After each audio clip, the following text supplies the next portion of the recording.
Take a newborn baby, just a few hours old. It knows nothing about the world yet. No faces, no words, no fear. But offer it a choice between plain water and sugar water, and it will pick the sweet one every single time. Coffee is bitter. It takes years to learn to like it. Sweetness is the one taste nobody has to teach us. We are born already in love with it. For thousands of years, that meant nothing, because there was almost no sugar in the world. It was a medicine, locked away beside the opium. A luxury that kings displayed at their feasts instead of gold. A child could live an entire life and never taste it once. And then, in just 50 years, everything flipped. Between 1850 and 1900, sugar consumption in America grew fivefold, from about 18 pounds per person per year to 90. And when people started asking who exactly had eaten that difference, the answer was unexpected. Children had eaten it with their pocket money at the counter of the candy store. Now look at your own life. Why do we call the people we love by sweet names? Honey, sugar, sweetheart. Why is candy the reward for a good grade and dessert the payment for finishing your vegetables? Why does every holiday of your childhood, Christmas, Easter, your birthday, Halloween, smell like sugar? It feels like this is simply how humanity works. But this bundle of ideas, sweet equals childhood, reward, and love, has an age. It is a little over 100 years old, and it has authors. This story will answer 3 questions. How did a substance that belonged to kings and doctors for centuries end up in a child's hand? Who deliberately aimed it at children? Why? And what did those people figure out about kids? And the biggest one? If your love of sweetness was engineered before you learned to speak, how much of what you want today is actually yours? To understand that, we have to go back to a world where sugar and children lived on different planets. Let's start with a simple fact that sounds insane today. For most of its history, sugar was medicine. Adult, serious, expensive medicine. In India, where about 2,500 years ago, people first learned to boil cane juice down into solid crystals, doctors prescribed sugar for headaches, stomach problems, and even impotence. The texts of that era describe it with something close to reverence. A farmer heading out to the fields in the morning might eat a tiny pinch of it as fuel for a hard day. And that was his entire dose, because sugar was made once a year, after the November harvest, and there was never enough to go around. In Rome, a pound of sugar cost as much as a common laborer earned in a month. Roman doctors prescribed it for stomach ailments and eye infections, and the famous physician Galen dryly rated it as a laxative of medium quality. No pleasure, no desserts, a shelf in the pharmacy. Medieval Europe raised the stakes. Apothecaries kept sugar under lock and key beside the opium and the rare spices, and prescribed it for everything from coughs to melancholy. Kings displayed sugar sculptures at their feasts as proof of wealth. At the wedding feast of Henry III in 1236, the royal household bought more than 300 pounds of sugar, a sum greater than a knight's yearly income.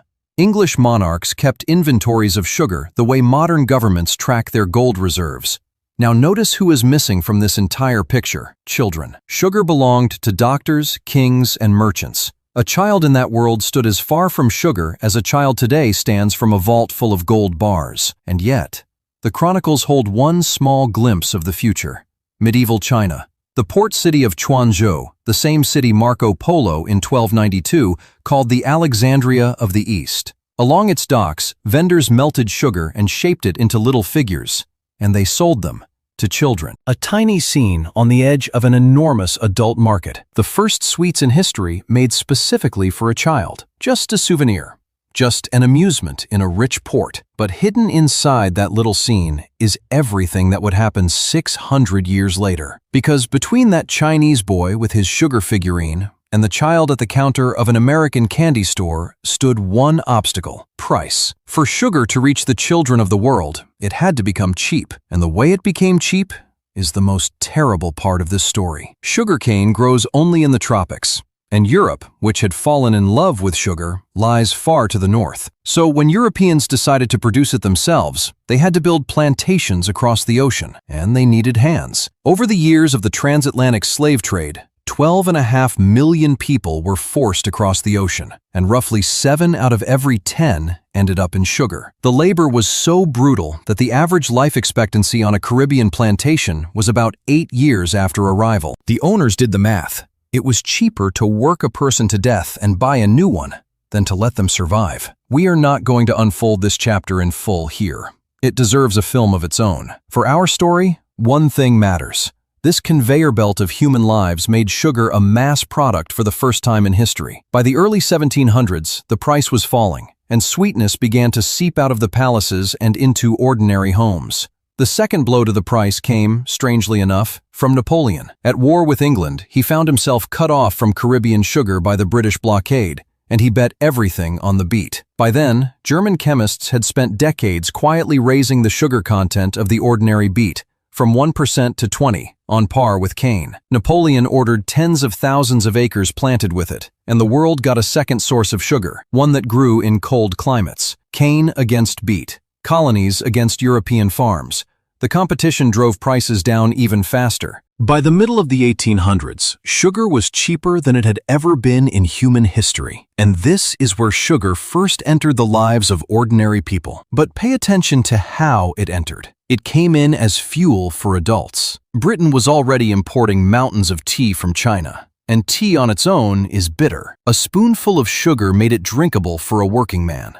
And by 1850, the average British worker was drinking 2 cups of sweetened tea a day. The government deliberately lowered the tariffs on sugar to keep the working class fed and productive. Sweet tea and a jam sandwich powered 12-hour factory shifts. The industrialists loved it, because sugar delivered energy faster and cheaper than real food. Adults drank sugar, the way machines take on fuel. Children, in this whole picture, are still on the sidelines. Sugar came to their parents as a survival tool, and to the rich as a status symbol. And this is roughly where the story could have stopped.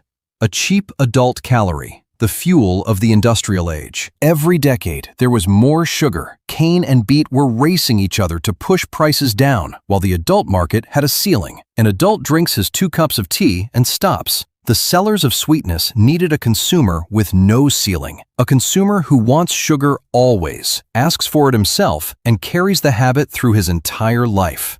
And in the second half of the 1800s, the merchants spotted him. He was small, he was clutching his pocket money in his fist, and he was standing with his nose pressed against the shop window. Let's return to the number from the beginning. Between 1850 and 1900, sugar consumption in America grew from about 18 pounds per person to 90, 5-fold in 50 years. And most of that growth came from children, spending their pocket money at the candy store on the corner. That is worth sitting with for a moment.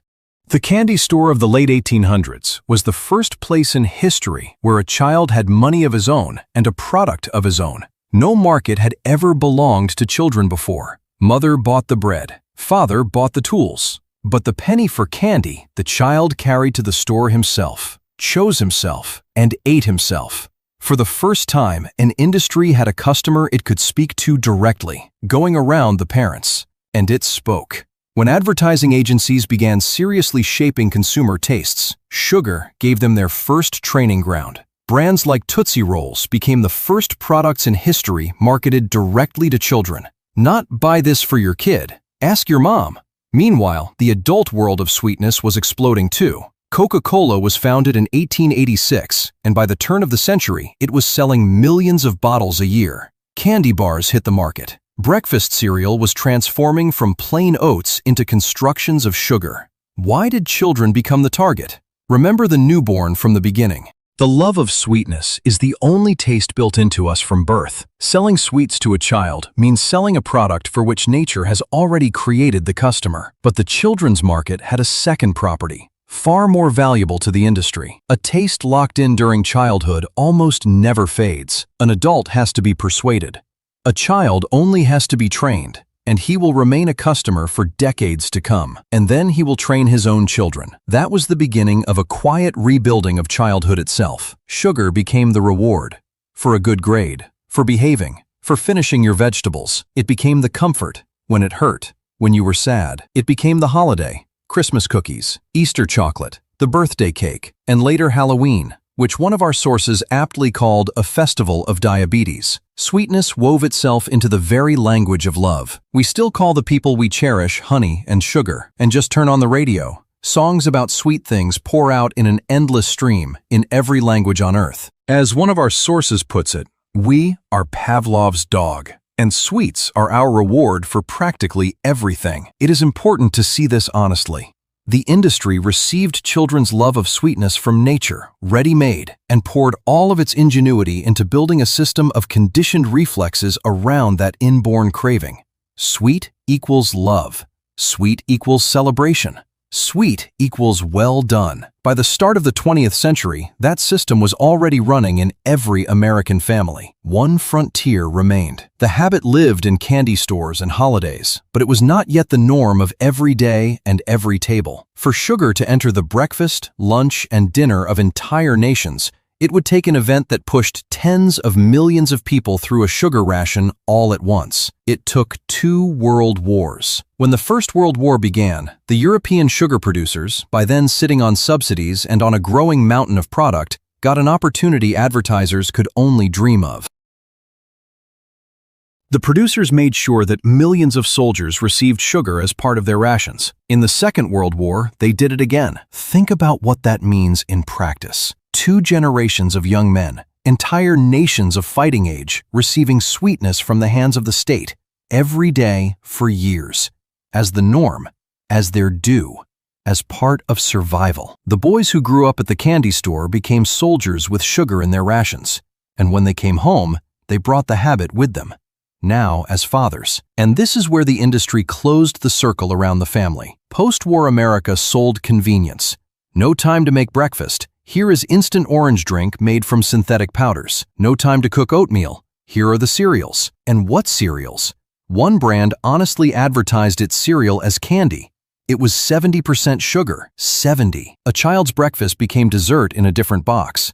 Sugar was being added everywhere, to freshen the breath, to extend the shelf life, to improve the taste of everything. The age of soda arrived. Drinks you could keep drinking forever because they never fill you up. Americans still drink nearly a pint of it every day, and almost all the advertising of this new world aimed at children. Cartoon characters on the boxes, prizes inside the package, commercials between the morning shows.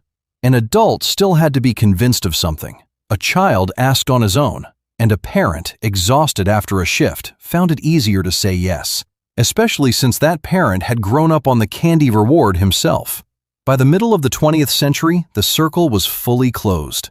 A child was born with a love of sweetness, received sugar as comfort and as a prize, ate dessert for breakfast, drank it at recess, celebrated every date with it, and grew into an adult who did exactly the same with his own children, without thinking about it anymore. The habit stopped looking like a habit.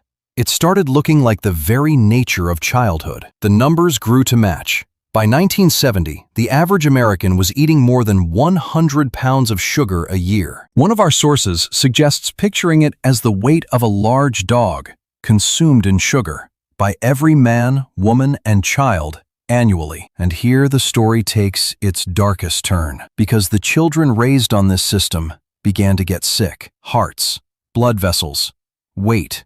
And the first to know were the people who had built the system. They had the data, and they made a decision. In 1954, a lobbying group called the Sugar Research Foundation grew worried. The press had begun linking sugar to a surge in obesity, heart disease, and cancer. Internal research at the major sugar companies had been showing a strong link between sugar and heart disease since the 50s. The industry had a choice: warn the public, the millions of families feeding their children sweet breakfasts, or protect the product. They chose the product. The plan was simple: pay dozens of scientists, including professors at Harvard, to publish material in medical journals shifting the blame onto fat. In 1967, the foundation paid 3 Harvard scientists for a review that downplayed sugar's role in heart disease, and it appeared in one of the most prestigious medical journals in the world. That review shaped dietary policy for decades. You know what happened next, because you lived inside the consequences. For 30 years, the world was told that fat was the enemy. The shelves filled up with light products, light yogurt, light chips, light everything. There was no fat in them. There was sugar instead. Companies stripped out the fat and, to keep the flavor, poured in more sweetness. Consumption rose by roughly another third. And meanwhile, the food itself was becoming more and more calculated. Food engineers learned to calibrate sweetness to the point of maximum craving, the level at which you want to keep eating and not stop. In our source material, attachment to food like this is compared directly to a drug habit.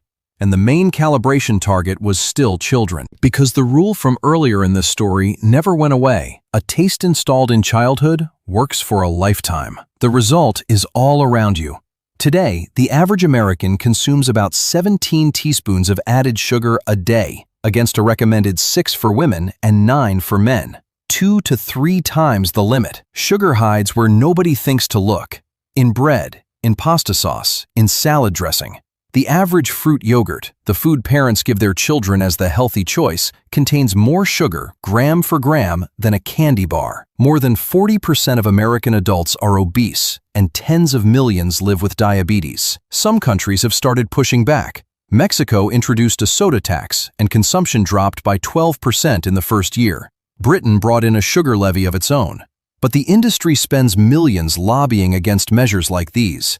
And it is easy to see why. Along with the product, it is defending the reflex installed in you as a child, its single most valuable asset. Let's come back to the newborn from the first minute. He reaches for the sugar water. And nobody is to blame for that. That is simply how a human being is built. The blame belongs somewhere else, in what happened to that inborn craving afterward. For thousands of years, it found almost nothing to feed on. Sugar was a medicine locked away in the pharmacy, a sculpture at a king's feast, a tiny figurine in the hands of a Chinese boy in the port of Quanzhou. And then, in a single century, an industry was built around that craving. They found the child with the pocket money, made sweetness into reward, love, and celebration, pushed 2 generations through wartime rations, turned breakfast into dessert, calibrated the taste to a point that is hard to climb down from. And when it became clear what all this was doing to people's health, they bought the science, so you would look the other way.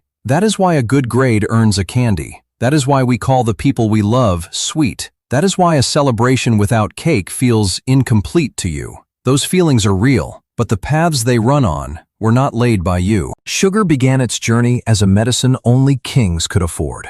It ended as the first substance a human being is trained to want before learning to speak. And today, it is waiting in your kitchen, in the children's cereal, in the yogurt with the cheerful character on the package, in the juice that is supposed to be healthy. Look at the label. Just once, look at the label. If this story surprised you, subscribe. Every week we dig into the hidden history of the ordinary things you hold in your hands and never think twice about.